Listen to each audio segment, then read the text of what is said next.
I don't need to introduce the Creatives Roundtable because everybody here knows what it is.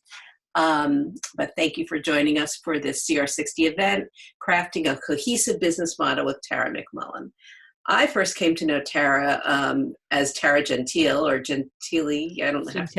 Gentili, founder of Co-Commercial. Tara is a podcaster, writer, small business community leader with over a decade of experience helping thousands of small business owners growing their own businesses. She's on a mission to change the dialogue about what's really working from hype to candid conversation. She is the host of the What Works podcast, as well as the What Works community, which is what I just rejoined.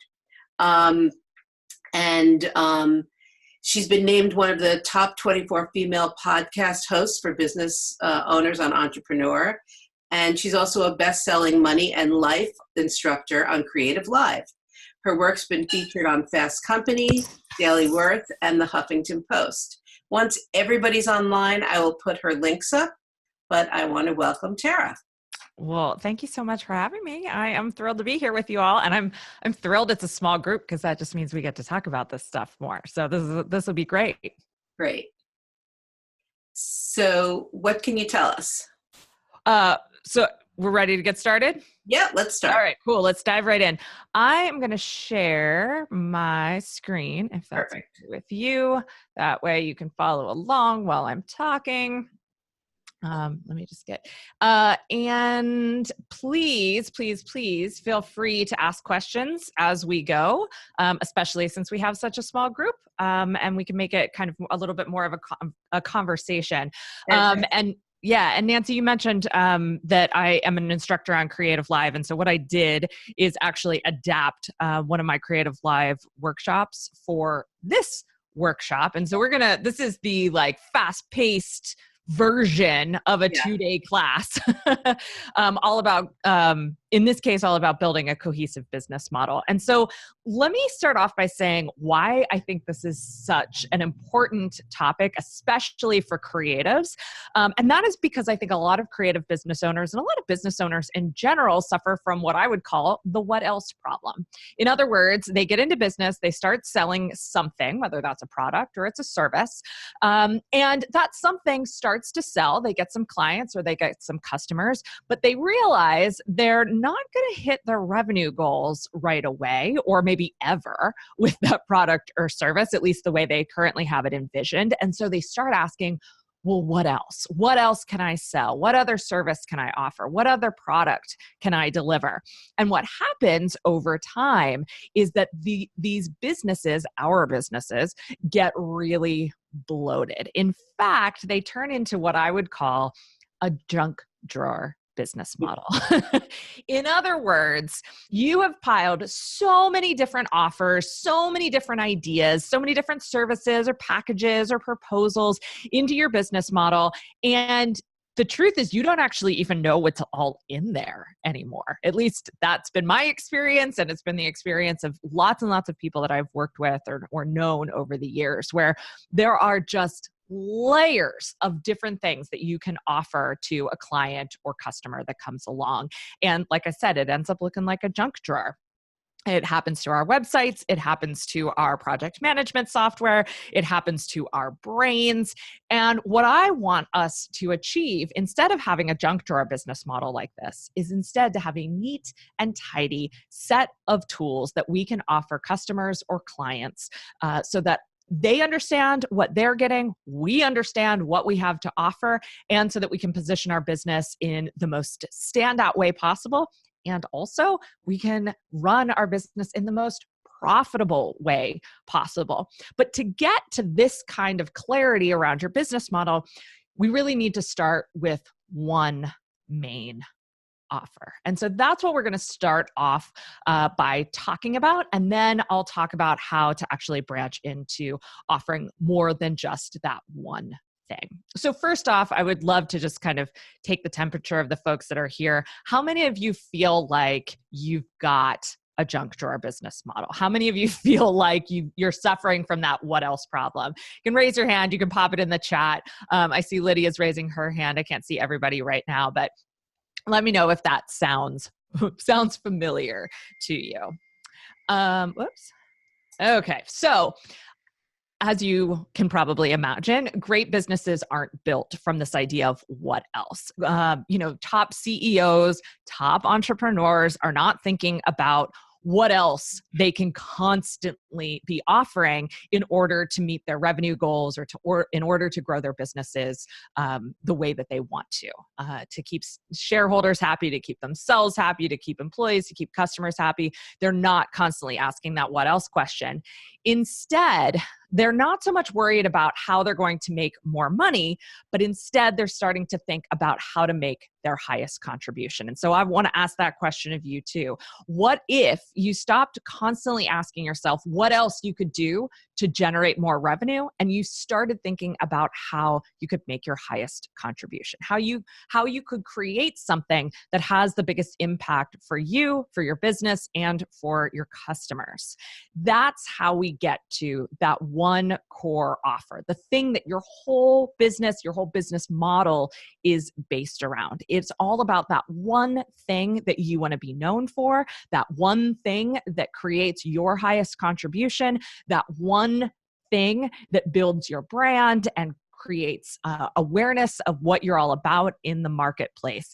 That's what your highest contribution is all about. So you can either figure out how to constantly make ends meet, which is what you're doing every time you say what else, or you can decide to make a lasting contribution, to take one idea and work to perfect it. So to put that a different way, I think we're all familiar with the problem of department stores today. Department stores are failing. Macy's is, how many department stores have gone out of business in the last 5-6 years, right? The department store business model, which is another way of thinking about the junk drawer business model, where you're trying to sell everything to everyone, it's no longer working. It's not even working for the businesses who have been running their companies the way they have, who have been running those department stores for literally more than 100 years. And so if it's not working for them, and they used to be really good at it, there's a really good reason why it's not going to work for us. It's not where the market is right now. Instead of department stores, what's really working today are niche e-commerce businesses. Niche e-commerce businesses are thriving. And so I'm going to give you a couple examples of what I mean by that. And these businesses probably look nothing like yours, but they provide an excellent model for how we can create our businesses in a more sustainable way that really plays on what's working in the market today, and I think what is going to work for the foreseeable future. So the first company that comes to mind is a company that I really love, which is called Bombas. Anybody familiar with Bombas? Yeah, awesome. You've probably been served their ads somewhere, whether it's on Instagram or Facebook or on YouTube. Bombas makes awesome socks. I love my Bombas socks, and I regularly reorder them. And that's all they sell. They don't also sell underwear. They don't also sell bras. They don't also sell t-shirts. All Bombas sells is socks. Their highest contribution, the one idea that they wanted to take and perfect and sell, is socks. And sure, there's a bunch of different styles of socks that they have, but their one core offer is socks. And that's what makes Bombas successful. It's one of the reasons that Bombas is successful. When I say Bombas, if you know that company, you know socks. That's all you know. That's all you need to know. Bombas sells socks. Another example is Quip. Who's familiar with Quip? I want to buy one of these. I have not bought this yet. So Quip, all they sell, or the main thing they sell, is toothbrushes. They're actually in Target now, which is really cool.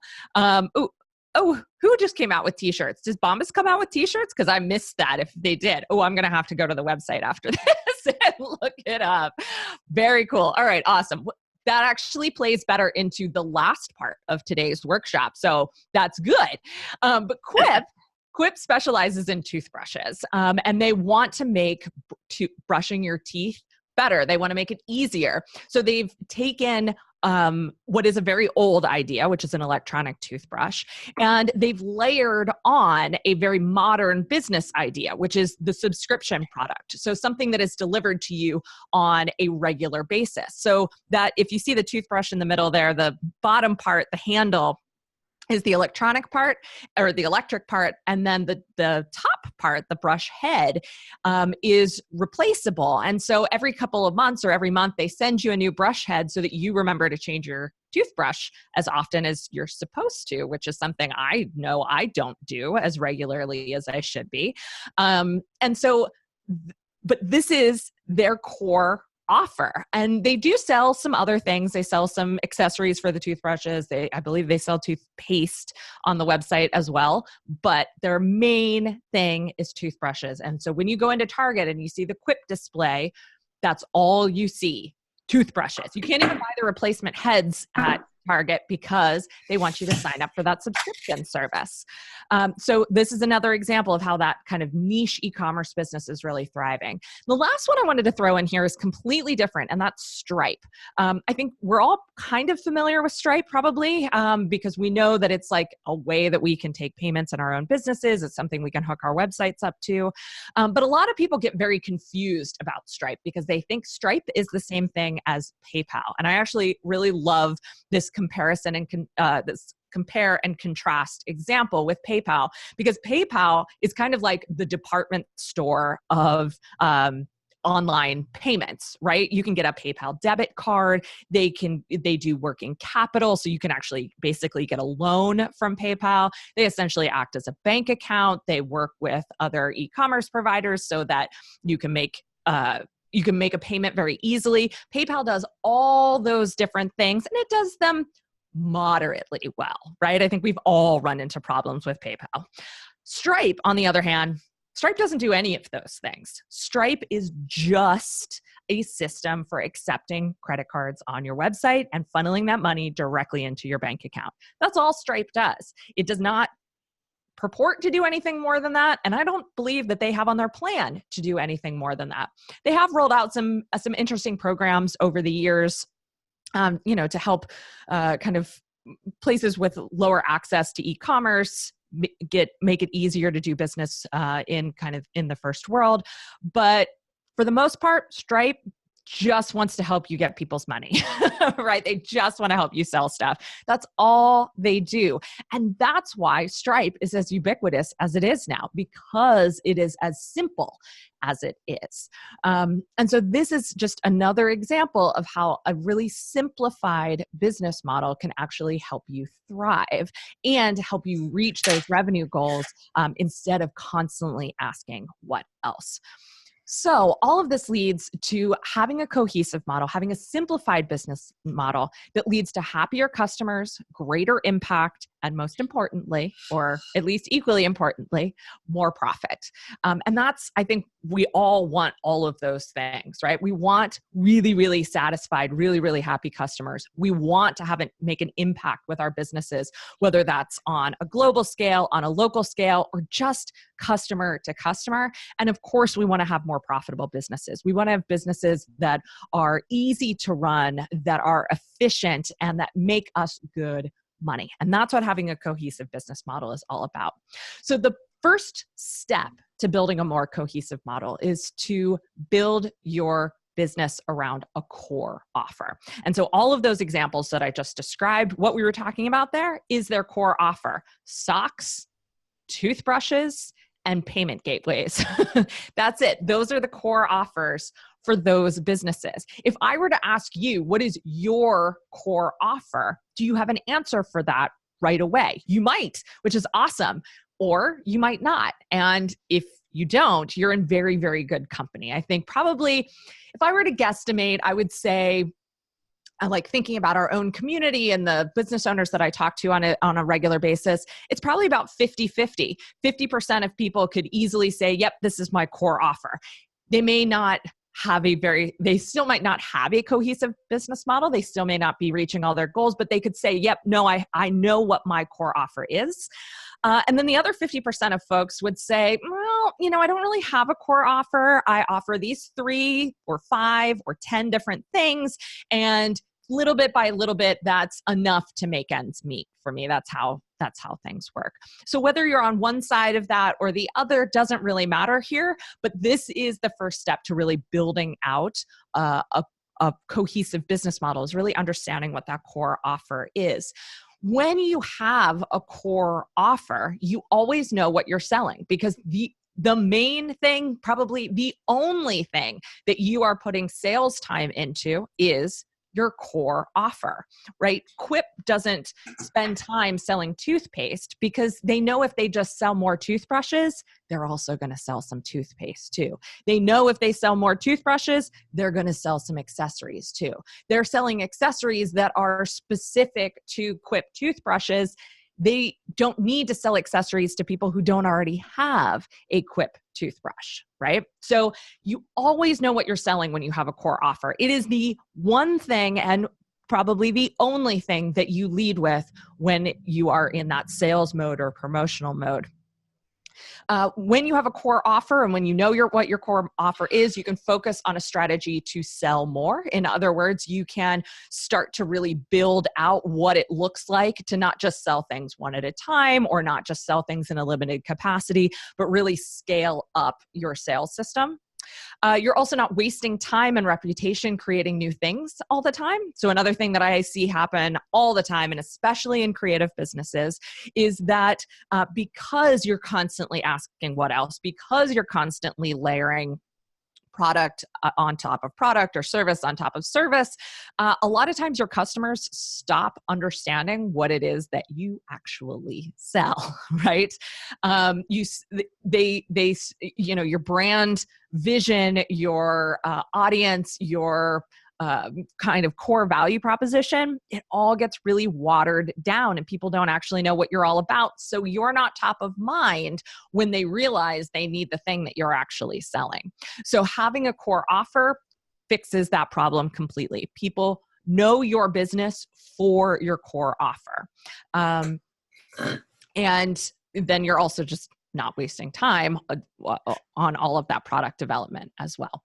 And I already said the fourth bullet point because I got ahead of myself. So that's it. That's what having a core offer is all about. Now, for those of you who know what your core offer is, or for those of you who might still be thinking like, I don't know exactly what it is yet, but I know I want to work toward that.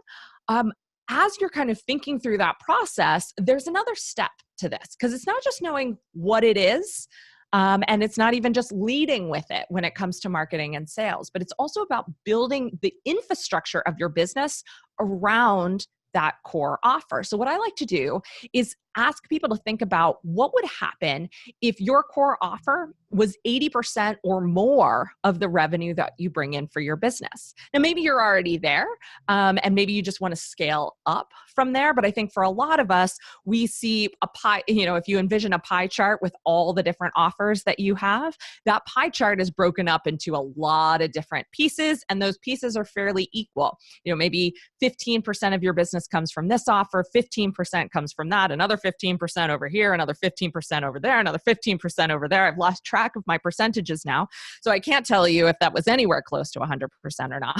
But I think that's what I see most often. And so I like to start getting people thinking about what would actually happen if your business was way more focused on selling one offer. What would happen if 80% of your goal revenue was sales of just one kind of offer? What happens when that is the case is that there's a lot of work that needs to be done internally to support that. So for example, you might need to build out additional capacity to handle that kind of demand. Could you currently meet your revenue goals if 80% of your business came from that core offer and still handle all of that demand? For a lot of people, the answer is no. They couldn't handle that many clients. They don't have systems for taking on that many customers. If you do, awesome. It's always worth looking at how you could increase that capacity or make it more efficient. And if you don't, this is the time to say, all right, I need to increase my capacity, and that looks like X, Y, and Z. It looks like better systems. It looks like hiring someone. It looks like raising my prices so that I don't have to handle that kind of capacity. Second, and similarly, what kind of structure or systems would you need in place to handle that kind of capacity? For many of us, this might be the first time we start looking at how we need to scale up the systems that we have, how we may need to better document our standard operating procedures, how we might need to get help from people and how that help is going to play into the systems or procedures that we already have in place.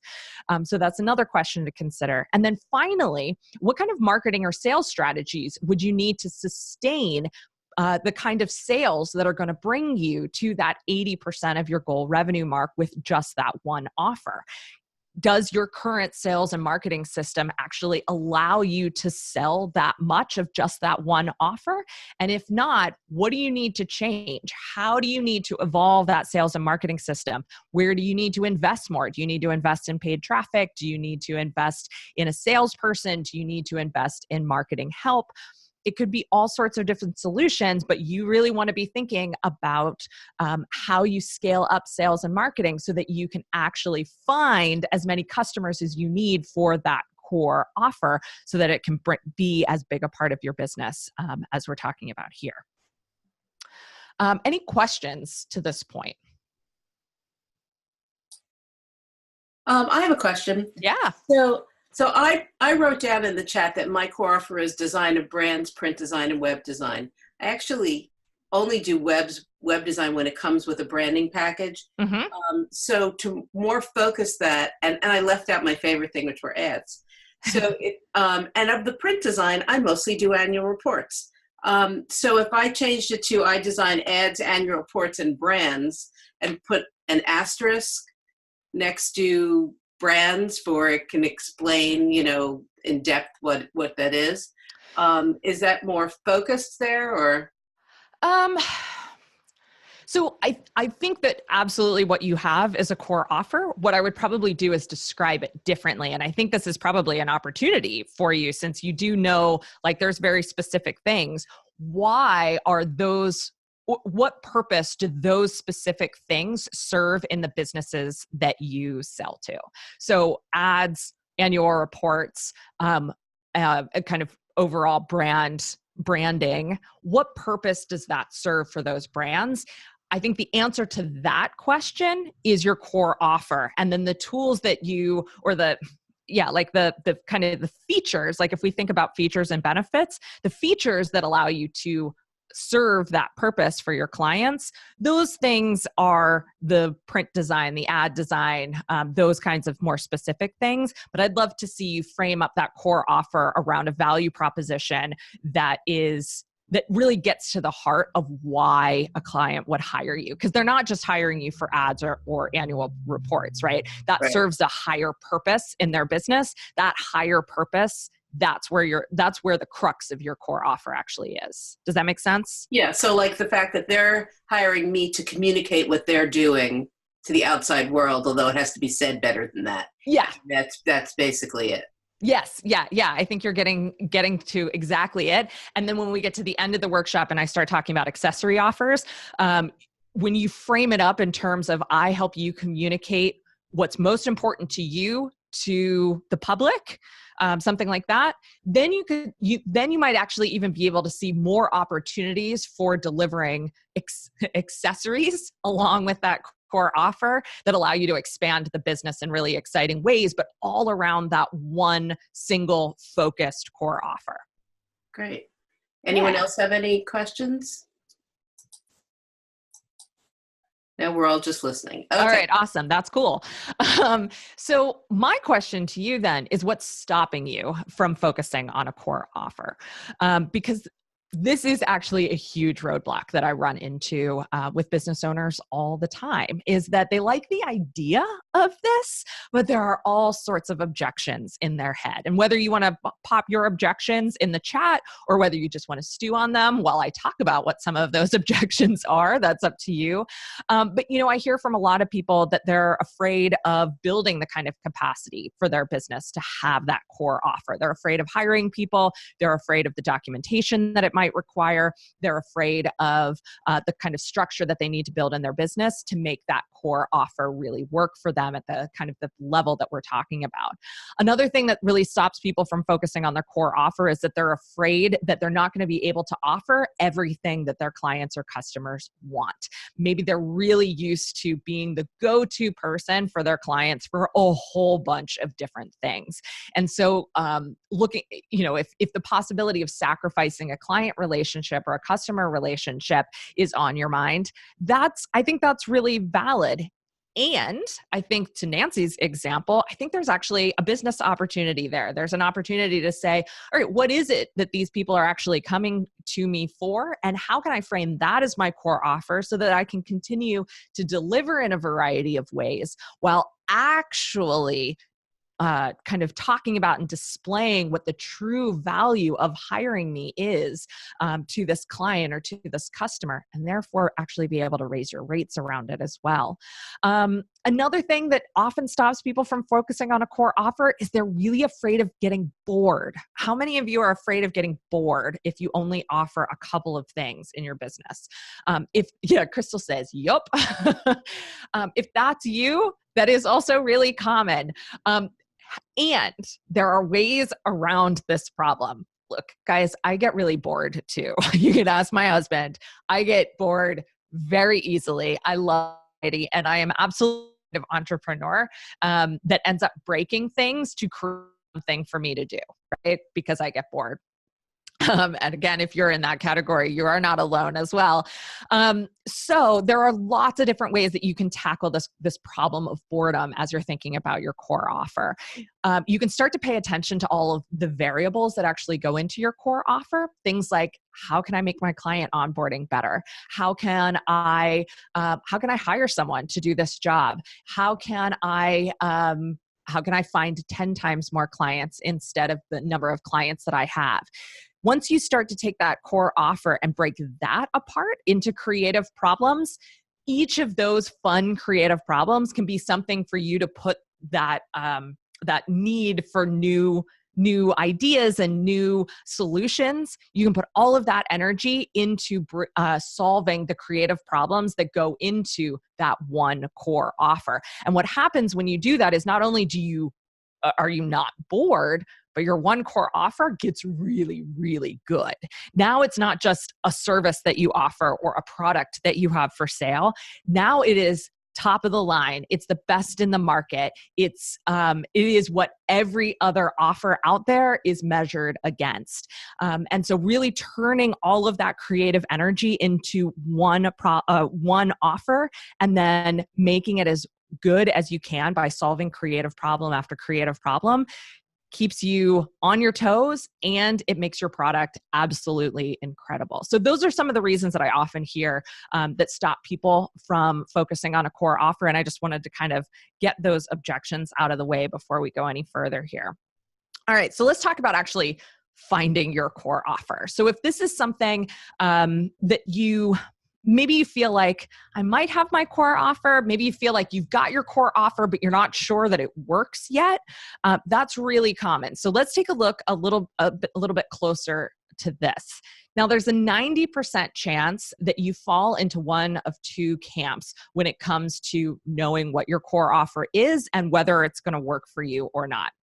One, you've either not yet found product market fit for your core offer. In other words, you've got products and services that sell, but none of them sell good enough to say, yep, I've got what I need with this. This is what I'm going to focus on. This is what I'm going to move forward with. Or you've found that product market fit and you've ignored it. So you have an offer, or you've got an offer that has sold well in the past, but you've moved on and started creating other things without really seeing just how much juice you could get out of that core offer. So let's talk a little bit more about product market fit before we go any further here. So product market fit means that you're in a good market with a product that can satisfy that market, according to Mark Andreessen, who knows these things inside and out because he's a venture capitalist.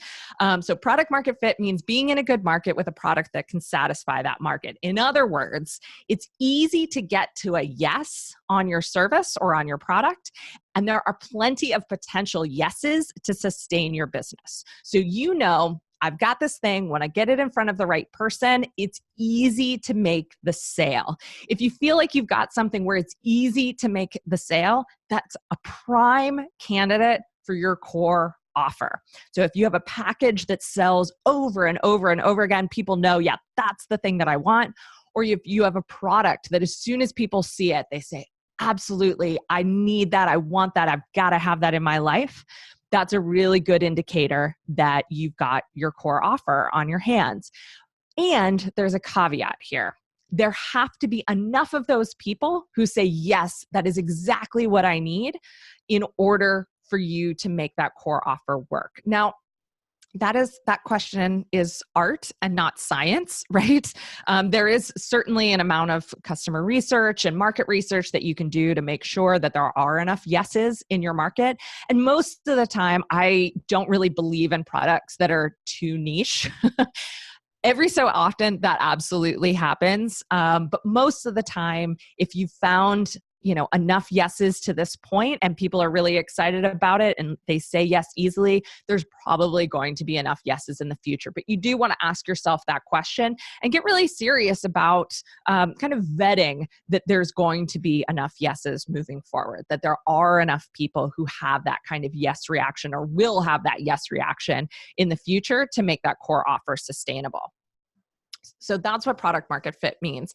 Now, if you haven't found product market fit yet for your core offer, in other words, you're not super confident in that yes, there's a good chance that you haven't stuck with a product long enough to truly evaluate the possibility. So maybe you've offered something once or twice and it did okay, but it wasn't super exciting for you or maybe even for your customers. And so you said, what else? And you developed something new, you brought it to the market, and you started to ignore what you had already created.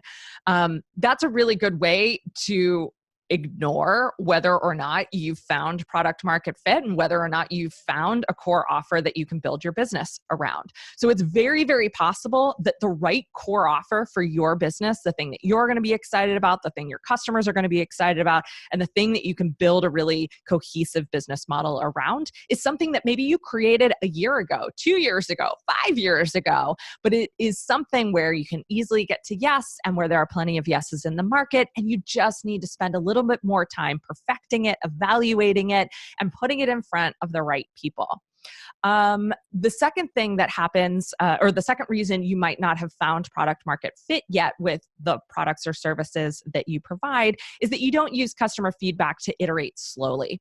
So we are always needing to make our products better.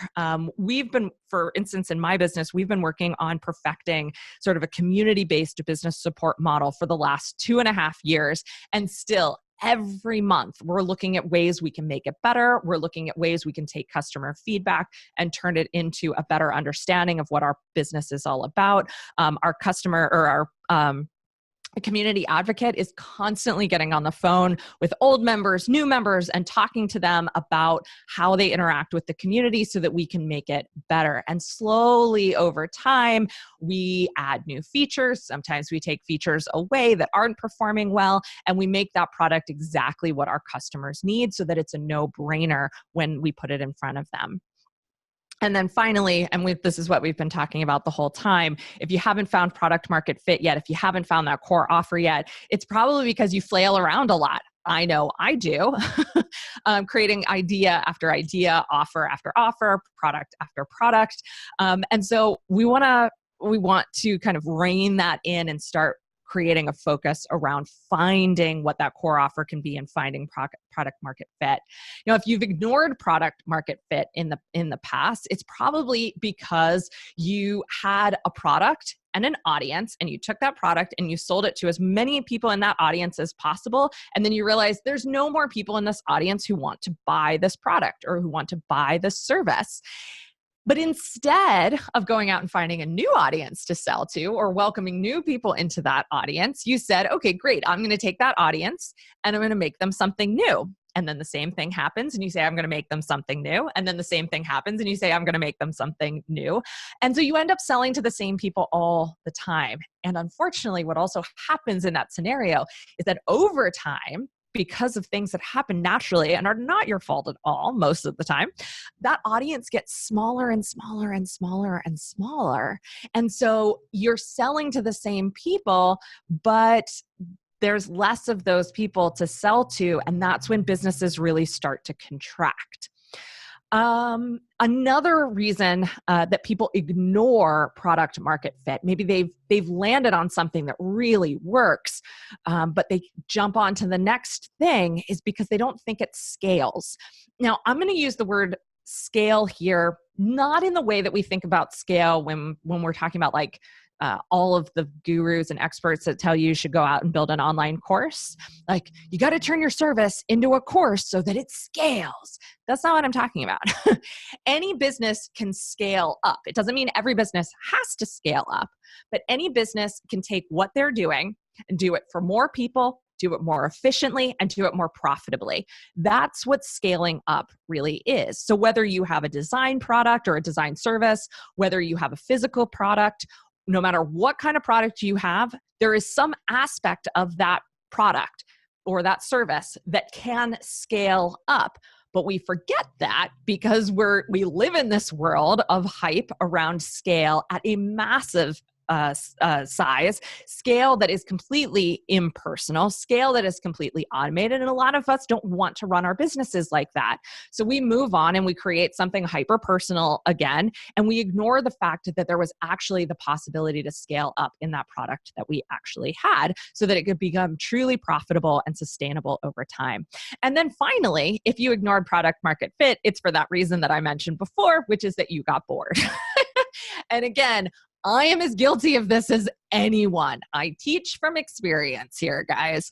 I have gotten bored so many times in my business and either broken something or come up with a new idea and erased months or years of progress in the past. You can ask my husband, you can ask my team members, like, this is my pattern.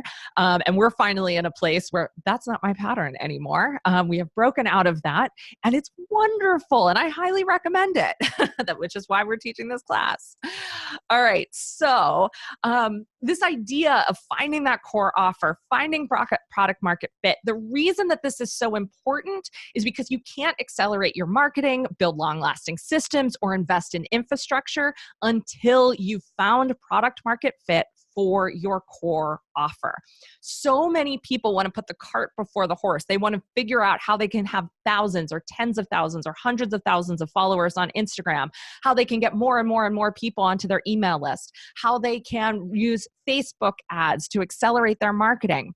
None of that matters until you have found product market fit and established that core offer.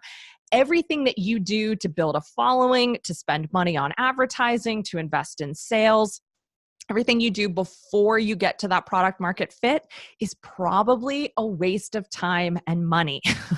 I hate to say that because so many of us have wasted time and money on those things before we've really found that core offer, but it's so important.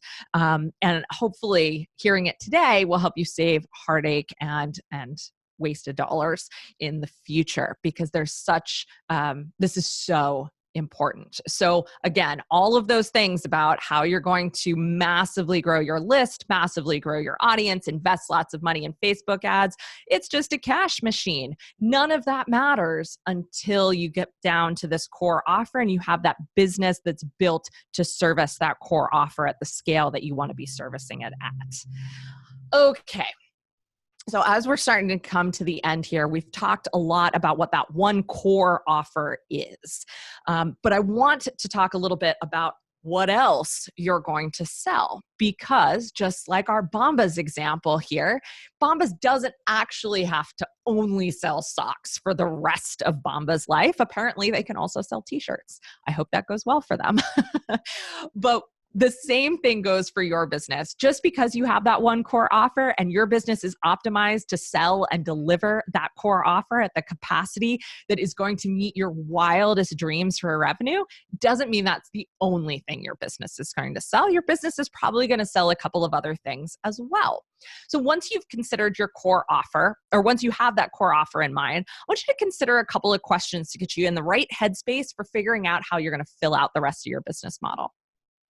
First, how is it different from what's on the market? Why are people choosing it instead of other options? How does it improve on age-old problems? How does it make people's lives better? Sally Hogshead, who developed the Fascination Advantage system, if you're familiar with that. I love Sally and I love her work. She talks about how different is better than better. We are so quick to fixate on how our product is better or how our service is better or how we do things is better than other people. It's so much more effective to think about how it's different. And the more you think about how it's different, then the more that's going to lead to those other offers that are going to help you fill out your business model, because that difference is going to get baked into those offers as well. Second, I want you to think about what's the most valuable outcome it delivers. So to take Nancy's example again, we talked about how, print design and ad design and even branding services, those are just kind of tools in Nancy's toolkit for how she helps brands communicate to the public. That's the most valuable outcome. The most valuable outcome is that the right people know exactly what they need to know about that business. The shareholders or the stakeholders know what they need to know. The customers know what they need to know. And that communication helps them grow their business. That's the most valuable outcome. Print design and ad design, that's just a tool that allows you to get there, right? And then third, how does your core offer change life for your customer?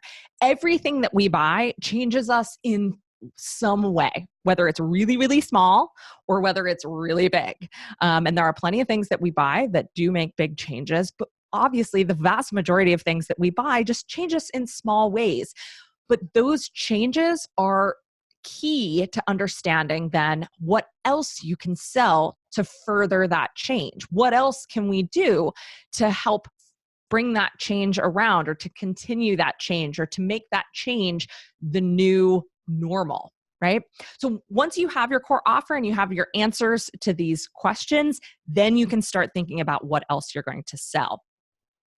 In fact, the way I like to think about this is in terms of 1 or 2 accessory offers. So I think for most of our businesses, we want to be thinking in terms of 1 core offer, and then we want to think about 1, 2, maybe 3 other smaller things that we can either sell on the side, we can sell on the back end, we can sell as an add-on. Those kind of accessory offers help us continue to differentiate ourselves. They continue to help us give that most valuable outcome that our business offers, and it continues to help us transform our customers' lives. But they're probably not like standalone things. They're probably not things that people would just go out and buy on their own. They're things that go along with that greater value that our business provides. All right, so that's what the accessory offers are. So your accessory offers are going to build on the value that you've created with your core offer. Exactly what I was saying. They're going to help continue to differentiate you. They're going to help continue to deliver on that valuable outcome. They're also going to help you position your brand because they're going to act as sort of amplifications of what your core offer is already doing to say, hey, this is what we're all about. Third, your accessory offers are going to make the most of the marketing that you're already doing. So your accessory offers don't get their own marketing.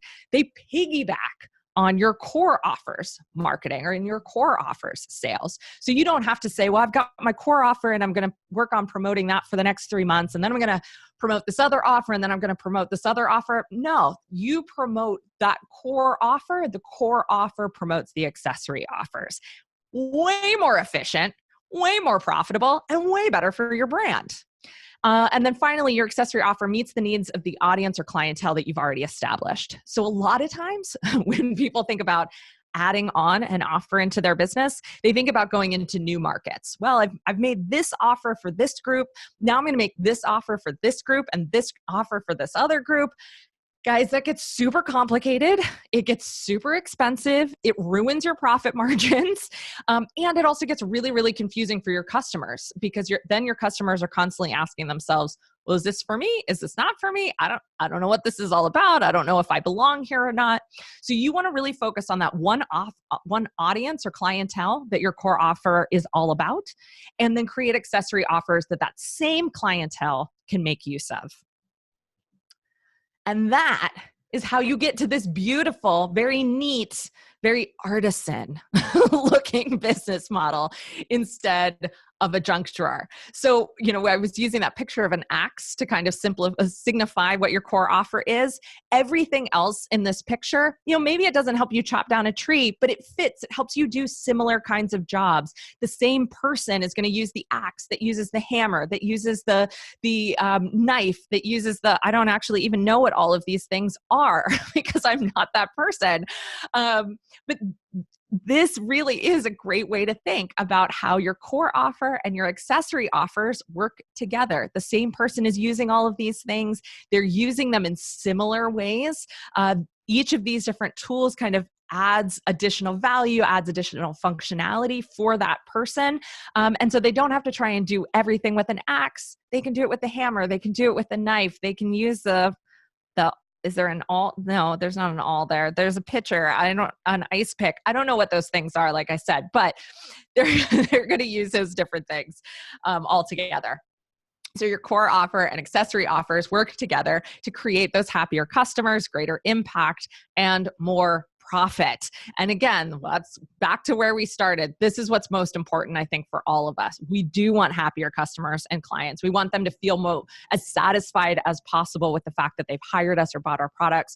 We want to have a greater impact. We want to know that what we create for the people we create for is truly changing their lives, whether that's in small ways or in big ways.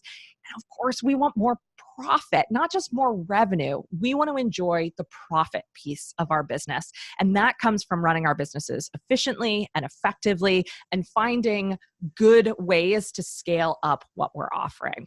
So I think, that is the end of what I've got prepared, which means we've got some time for questions. That was fantastic. Oh, good. It was really great. I was just going to say, I know I covered a lot in a very small period of time, but hopefully it gives everybody an idea of what you can aim for with your business model and how you can kind of think about restructuring what you've already got. So I know that based on the people who are on here, like I think Nadine is very focused on what she does. So I wonder, I'm going to pick on people because nobody's asking questions. I'm that mean person. And then, Gina left because she's very focused, but Kara just said, what was it on Monday? I'm going to just focus on designing for events. Yeah. Nice. So how would you frame this? So if you had your core offer and then your add-ons. Are you asking me or asking Kara? I'm asking Kara. Yeah.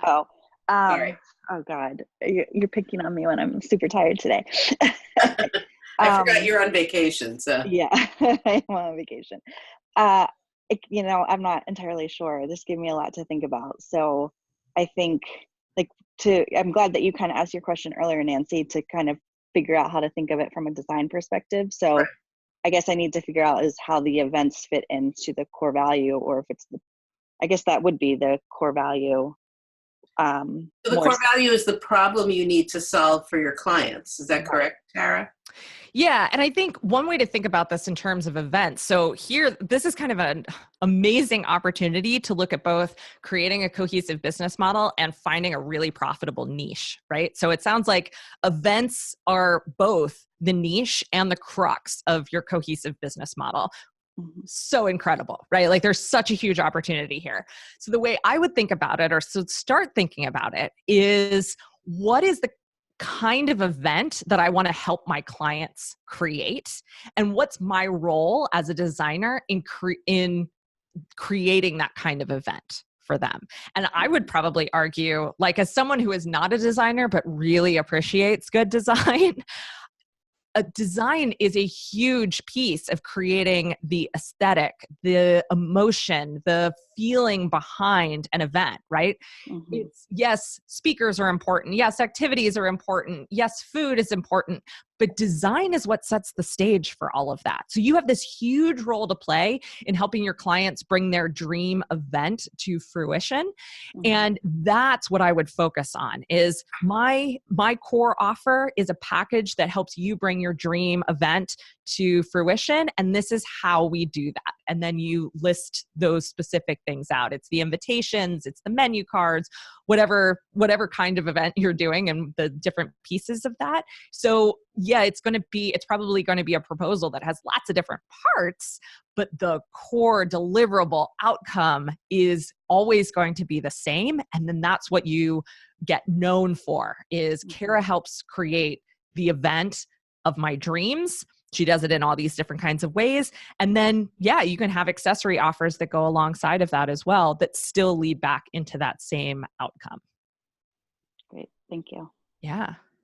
And Nadine, what about... Well, I was thinking about the accessory offer. So I work on online resources, like downloadable things like infographics and guides and all that stuff. So I'm actually in the process of, I guess, trying to figure out how to sort it all out. But as an accessory, I was kind of thinking one of the things that sets me apart is I don't just design it. I end up going through and I edit the content before I do anything with it, just to make it work better. Would that be kind of an accessory? Because I would never sell that separately, but it's kind of like, I wouldn't do the core thing without doing that, but I feel like that's a different point that a lot of people don't provide. So yeah, so I'm of two minds on this. So first, I can absolutely see it as a way for you to increase your sort of value per, your price per transaction or your, right. Your revenue per transaction, in that you can offer the core offer, which is I design this downloadable for you. And there's an add-on, which is also that I edit the content and make it as great as it possibly can be. So there's that would help you increase your price per client. However, I also heard you say, I wouldn't do the design without this. And so I wouldn't think of that so much as a core offer as part of how you actually, I wouldn't think of that so much as an accessory offer as how you actually frame the core offer. So again, both with Kara and with Nancy, we were talking about how the core offer isn't the thing that you deliver. It's this bigger outcome that you're helping people create. And so for you, Nadine, that could be really simple in that I'm going to help you create the resource that attracts the exact right people to you and your business. Okay. Right. And so that's the core offer. And then it has these couple of other parts. You say, I've got a lot of expertise in what makes these resources work. So not only am I going to design this for you, but I'm going to edit this with you so that it's as incredible as it can be. Okay. And then I think there are accessory offers. Like one thing that immediately comes to mind is, can you design the landing page for it too? Right. And if you can design the landing page, that would be a phenomenal add-on. It's not something everybody would want, but it's something a lot of people would want. Okay. Actually, I've never considered that. But yeah, as an accessory, I have done ads and social media graphics that support those downloads. But yeah, okay. Yeah, that sounds perfect. I have a question. Sure. I guess when you've been talking through this, what keeps coming to my mind is my niche, and you touched on this a second before.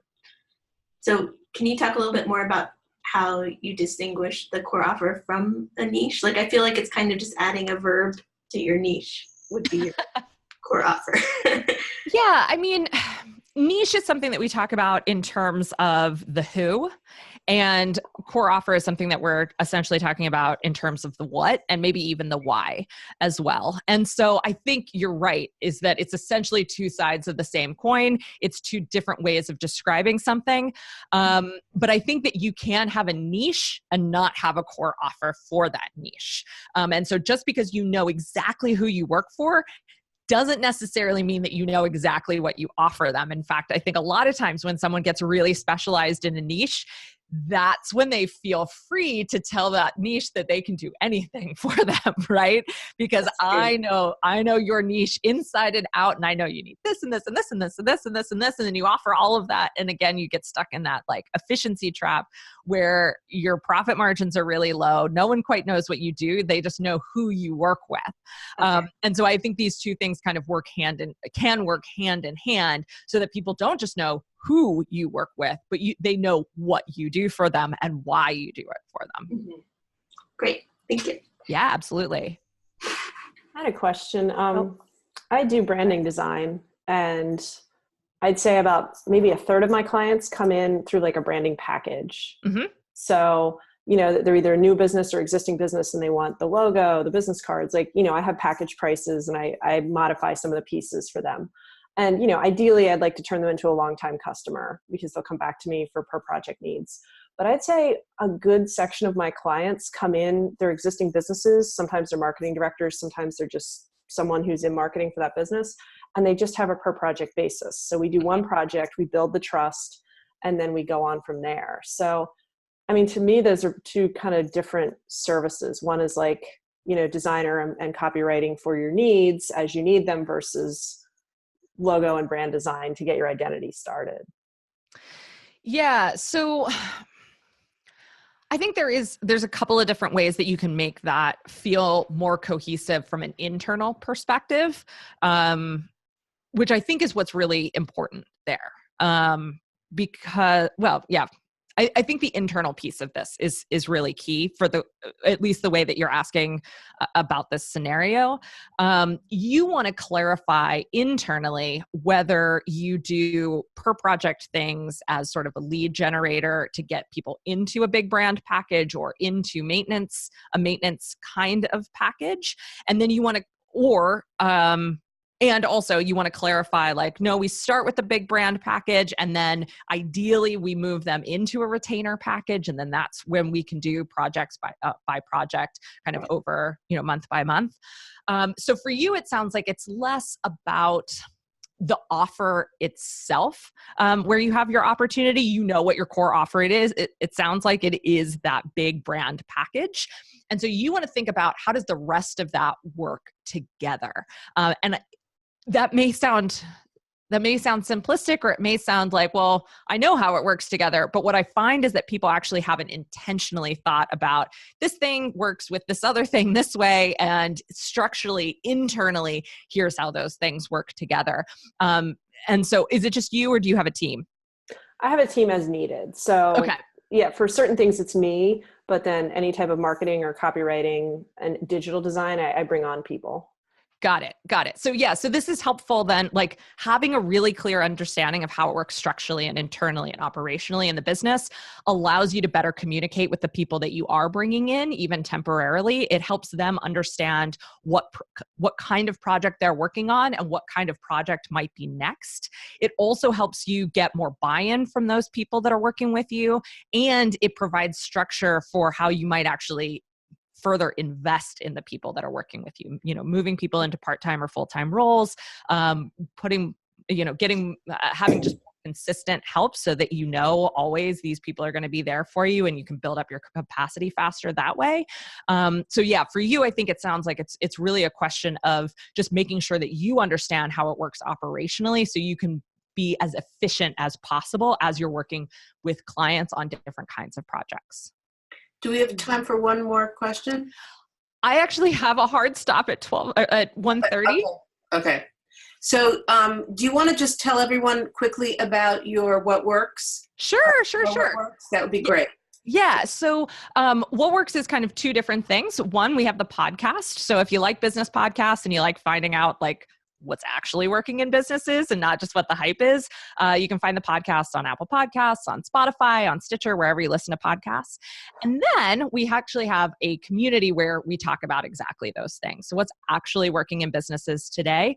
And that's the What Works Network. And we're currently accepting new members for that. So you can find out about all of it, the network, the podcast, and our masterminds at explorewhatworks.com. Great. Thank you so much. This was mind-blowing. I'm glad I recorded it so everybody can re-watch it. Awesome. Well, I really appreciate you having me, and it was fun answering all your questions as well. Thank you so much. Yeah. Thanks, guys. Thank you. Bye. Bye-bye.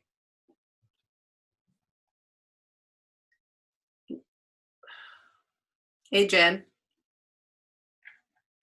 We're the only ones on here now. I'm muted. I know everybody ran off. I really wished I'd had a chance to ask a question. Yeah, I mean, she was amazing. I actually just rejoined her community. Oh, I should stop recording this. Oh, yeah.